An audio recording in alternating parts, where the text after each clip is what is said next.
5 pounds of some Panama Geisha.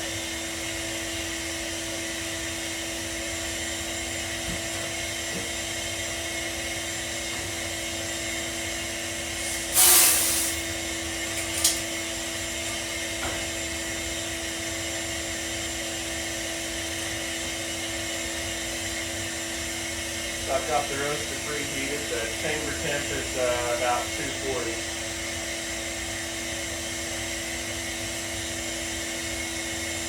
And start.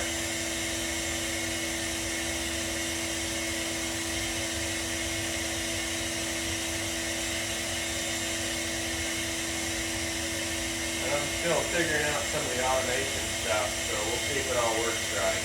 Should automatically charge when I drop them in.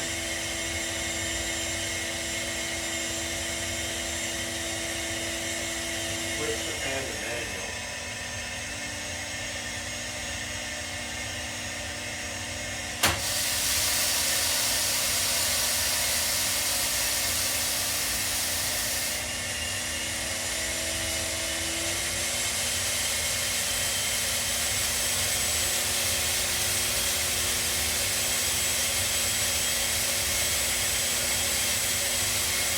So it automatically set my heat to 75% when I charged it.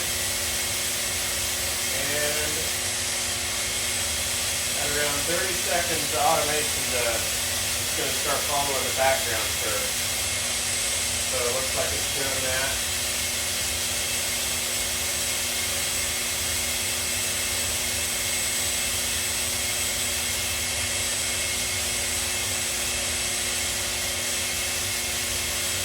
I have to work on that just a little bit yet.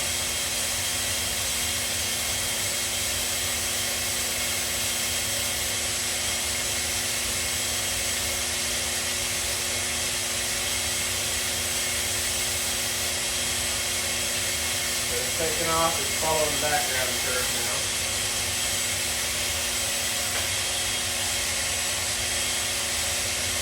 And it pops up with a window that I can put in some information about the roast.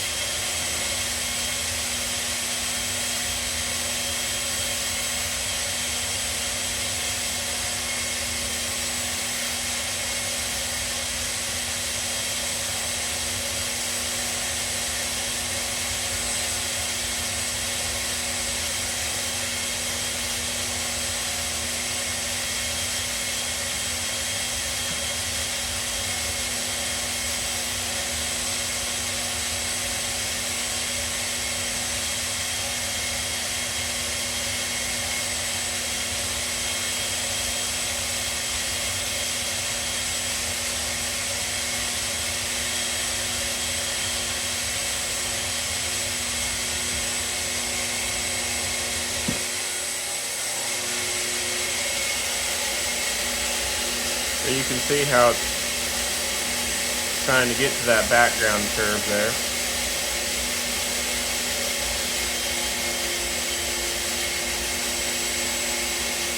Which it does pretty good at. So right here is where the automation took over.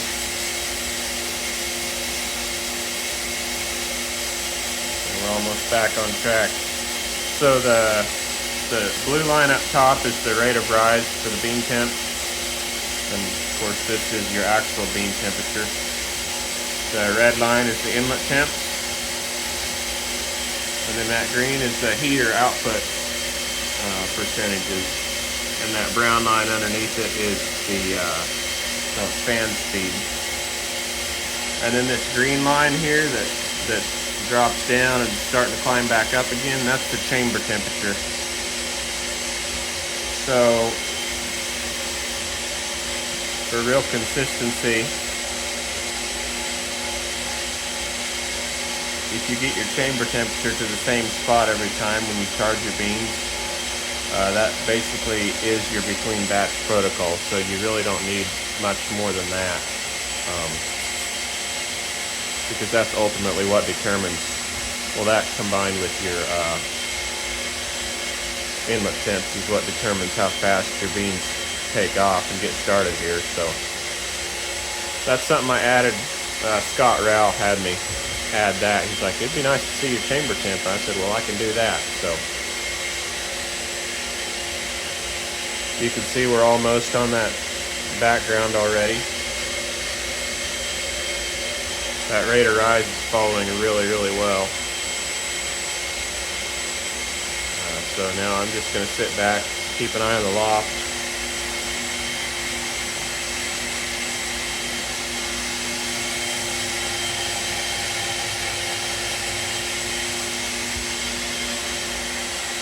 Basically just need the beans to keep circulating in there like that.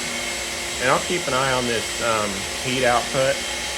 So if I start getting like super maxed out on the heat, I can turn down the fan a little bit to give it a little extra room, but for now it looks like it's doing really good.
So there you can see I've turned down the fan speed a little bit, and the inlet temp started going up, and it just immediately compensated for that, and it dropped the heat percentage down just a little bit,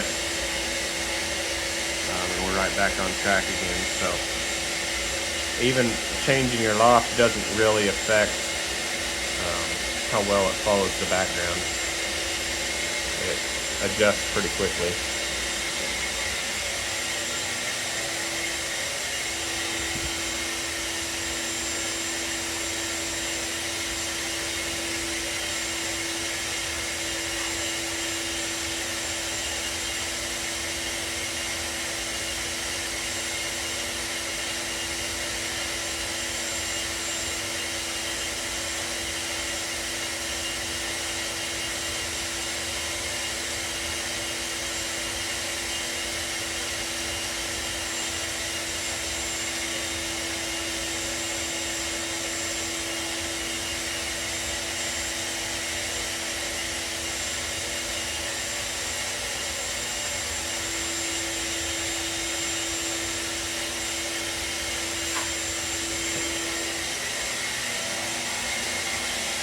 I'm still waiting on the handle to get made for my fryer. You can see it in there.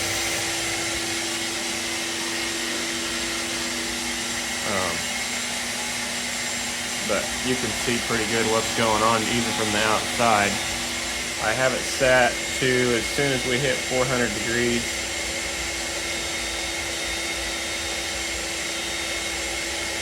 We're supposed to be turning on the bean cooler.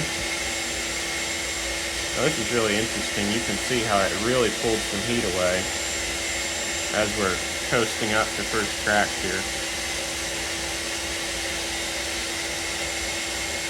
This geisha, I like to be really gentle with it, rolling into first crack. I don't want to get it too dark, but I still want it developed, so I really pull back on the rate of rise towards the end of the roast. And it's doing a really good job of controlling that. There went the bean cooler, right at 400 degrees.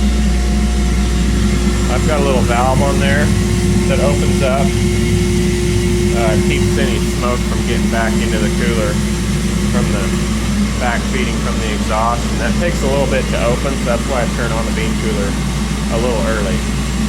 Plus it helps keep the smoke under control when you actually drop the beans.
I used the auto drop button there. It opened up the door for me, turned on the steering arm.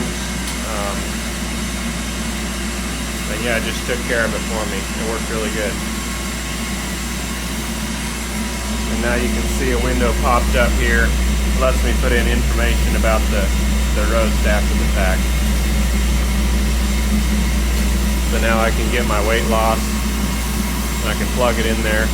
Or I just measure my roasted weight and it calculates the weight loss for me.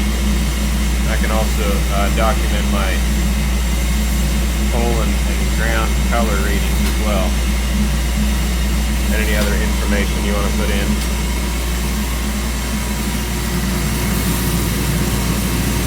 The beans are cool. They're not cold yet, but they are pretty cool because they're touched already.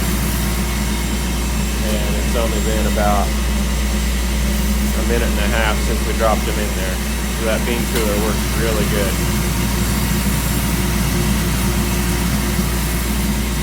And that's it. That's, well, actually, let me just unload them here yet.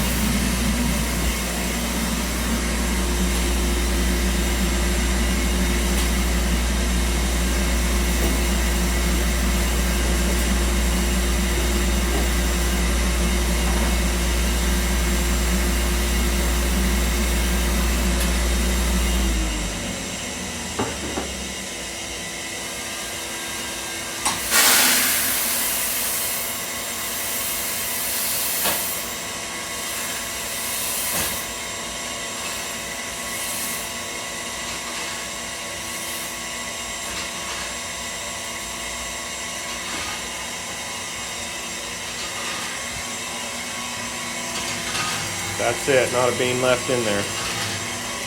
Does a really good job of cleaning them out.